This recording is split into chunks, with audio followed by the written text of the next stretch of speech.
قافلة الهدى الدعوية. أعوذ بالله من الشيطان الرجيم. ولا تكونوا كالذين نسوا الله فأنساهم أنفسهم أولئك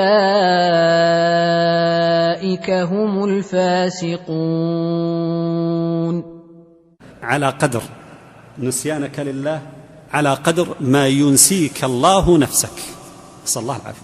على قدر نسيانك أنت لله على قدر ما ينسيك الله نفسك. فكلما كان نسيانك لله كبيرا أو طويلا أو عريضا أو عميقا، كلما كان نسيان الله عقوبة الله بأن ينسيك نفسك كبيرا. ولهذا أيضا نستنبط منها فائدة أخرى، قاعدة عكسية، فنقول من أراد أن يقلل نسيانه لنفسه فليعالج نسيانه لربه.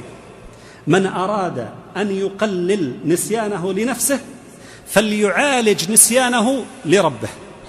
الشخص الذي يريد، الشباب الذين يسألون أحيانا أو يرسلون أو يتصلون على المشايخ وعلى طلبة العلم ويريدون كيف الإنسان يربي نفسه، تربية النفس، تربية الذات، كيف يستطيع الإنسان أن يربي نفسه على الإيمان؟ كيف يستطيع الإنسان أن يربي نفسه على الجدية؟ كيف يستطيع الإنسان أن يربي نفسه على الأعمال الصالحة؟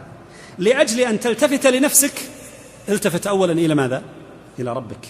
التفت إلى ربك، تذكر الله واذكر الله وارجع لله وتعرف على الله وتعرف على أسماء الله وعلى صفات الله وارتبط بالله وقم بالله واقعد بالله، واجعل حركاتك وأفعالك وسكناتك كلها وقيامك وكلامك وسكوتك وضحكك وبكاءك وتعاملاتك كلها لله وفي الله ولا تريد بها إلا وجه الله. عند ذلك ستجد أن الله سخر لك نفسك. ولهذا يا إخوة أكثر الناس انشغالا بإصلاح نفسه هو أكثر الناس ذكرا لربه، وهذا من جزاءات الله للإنسان إذا تذكر ربه أن يشغله بنفسه لا يشغله بالناس، وهذا دليل خير.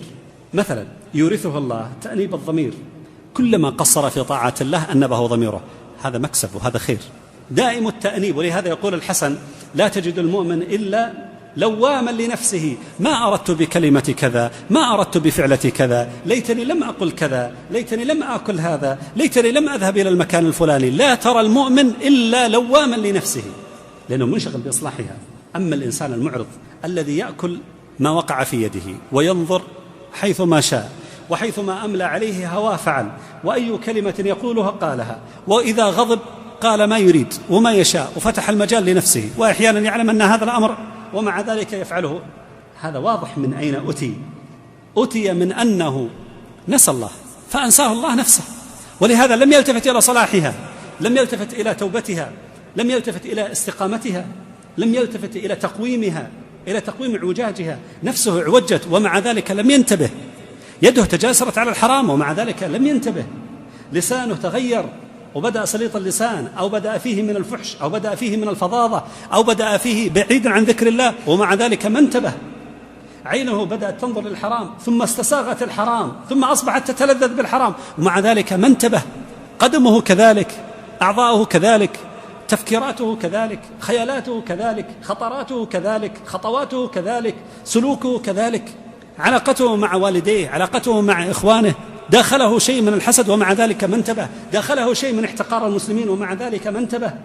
السبب بين هذا الرجل وبين الأول الذي مجرد تأخر تأخيرا عن تكبيرة الإحرام أصبح ضميره يؤنبه أن هذا لم ينسى ربه ولهذا الله لم ينسيه نفسه، بينما هذا نسى الله فأنساه الله نفسه.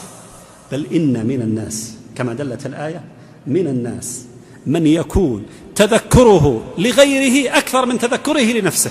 هذا والله يا إخوة إذا وصل الإنسان لهذه الدرجة والله هذا غاية الخسارة. إذا أصبح تذكر الإنسان وتفتيشه في عيوب الناس أكثر من تفتيشه في عيوب نفسه، وأصبح انتقاده للناس أكثر من انتقاده لنفسه، فليعلم أنه دخل مرحلة خطيرة جدا من نسيان النفس.